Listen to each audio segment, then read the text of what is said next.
ঢাকা ভাঙা এক্সপ্রেসওয়ে দিয়ে চলার সময় পদ্মা সেতু পার হয়ে দক্ষিণাঞ্চলের পথে নজর কাড়ে এক অনন্য স্থাপনা। শৈল্পিক নির্মাণশৈলী আর আধুনিকতার ছোঁয়া এই মসজিদটিকে করে তুলেছে দৃষ্টিনন্দন। মাদারীপুর জেলার শিবচর উপজেলার দত্তপাড়া এলাকায় অবস্থিত এই মসজিদটি ২০২১ সালে আনুষ্ঠানিকভাবে নামাজের জন্য উন্মুক্ত করা হয়। এক্সপ্রেসওয়ের পাশেই অবস্থিত হওয়ায় পথচারী ও যাত্রীদের দৃষ্টি সহজেই আটকে যায় এর অপরূপ সৌন্দর্যে। মসজিদের অন্যতম বিশেষত্ব এর নির্মাণশৈলী, মনোমুগ্ধকর গম্বুজ এবং অভ্যন্তরীণ কারুকাজ। ভিতরে রয়েছে ৮ পাখা বিশিষ্ট বৈদ্যুতিক ফ্যান, যার প্রতিটির দৈর্ঘ্য ১২ ফুট, যা চীন থেকে আনা হয়েছে। এছাড়া তুরস্ক থেকে আনা ঝাড়বাতির আলোয় মসজিদটি যেন ঝলমল করে ওঠে।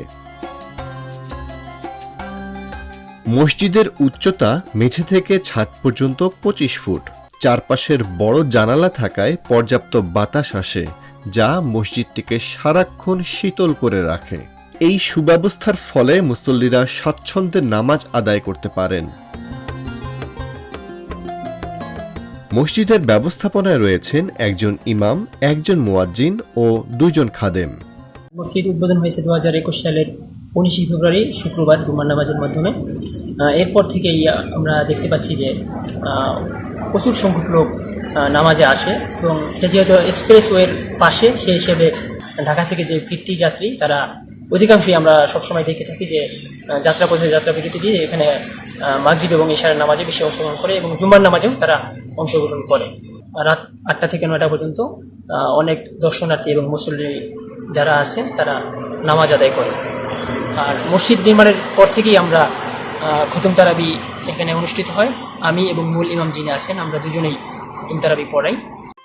রমজানের পবিত্রতায় আলোকিত এই মসজিদে মুসল্লিদের ঢল নামে তারাবির নামাজে। রাতের বেলায় মসজিদটির আলোকসজ্জা আরও মনোমুগ্ধকর করে তোলে এই স্থাপনাকে। বিশেষ করে রমজান মাস জুড়ে দূর দূরান্ত থেকে মুসল্লিদের পদচারণায় মুখরিত থাকে এই মসজিদ। একদিকে আধুনিক স্থাপত্য শৈলী, অন্যদিকে ধর্মীয় আবহ। সব মিলিয়ে এটি যেন এক অপূর্ব ধর্মীয় দর্শনীয় স্থান।